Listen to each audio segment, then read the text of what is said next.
Do you ever feel like the people you call friends don't really like you? Maybe they make little jokes or comments that feel off, like tiny jabs you can't ignore. You sit there wondering, was that about me?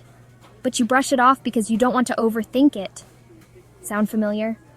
Some of us are holding on to friendships that aren't healthy. Friends who bring us down, make us question ourselves, or even compete with us in secret.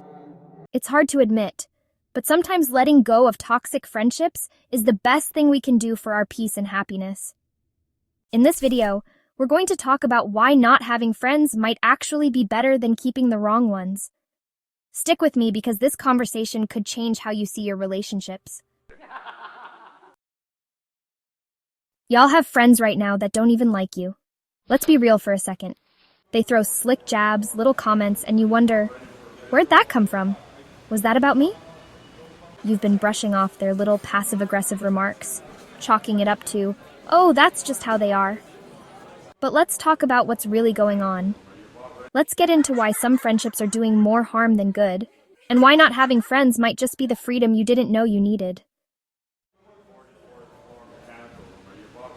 Let's talk about the kinds of friends some of y'all have. You know, the ones who are always subtly cutting you down. They say things like, oh, you're finally wearing something nice, or must be nice to have time to do that. It's not playful, it's venom wrapped in a joke, and you just take it because you don't want to rock the boat. Why? Because you've known them for years? Because you think they'll change? Newsflash, they're not going to. Some people are in your life just to drain your energy. Now let's address another type of friendship, the ones based on shared hatred. Y'all aren't friends because you genuinely care about each other. You're bonded because you both dislike the same person, job, or situation. But what happens when that common enemy disappears? What's left? Nothing. That's not friendship. It's convenience. Some of y'all have friends who are secretly in competition with you. And I'm not talking about a little healthy rivalry. I mean, they're smiling in your face while plotting on how to outshine you or take what you have. They see your peace, your joy, or the way people love you, and they want it. Here's the kicker. Some of them don't even realize they're doing it. They're so insecure that they can't help but compare themselves to you. And instead of working on their own growth, they're focused on tearing you down. On the flip side, you might be competing with them without even realizing it. You're stuck in this toxic cycle of comparison, and it's holding you both back. Why are you fighting for someone's validation who doesn't even like you? I'm in my 40s, and let me tell you something. I don't have friends, and I'm good with that. When I say friends, I mean people who are like family to me. The kind of friends who love and support you unconditionally.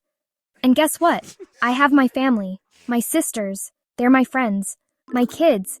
They're not my friends because they're my kids, but they're part of my circle, my tribe. Not having friends doesn't mean you're lonely. It means you've cleared space for authenticity. You're no longer tolerating half-hearted relationships or energy vampires. You're prioritizing peace over people-pleasing. If you're feeling stuck in fake friendships, it's time to take a hard look at your circle. Ask yourself, are these people adding to my life or draining it? Genuine connections are built on mutual respect, trust, and love, not shared hatred, competition, or convenience. It's okay to walk away. It's okay to be alone for a while. Being alone isn't a punishment. It's an opportunity to discover who you really are and what you truly want in your relationships. Here's the truth. Not everyone deserves access to your energy.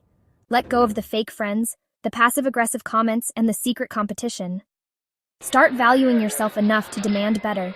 If this resonated with you, don't keep it to yourself. Hit that like button, share this with someone who needs to hear it, and subscribe for more real talk like this. Disclaimer. This is my perspective based on personal experiences.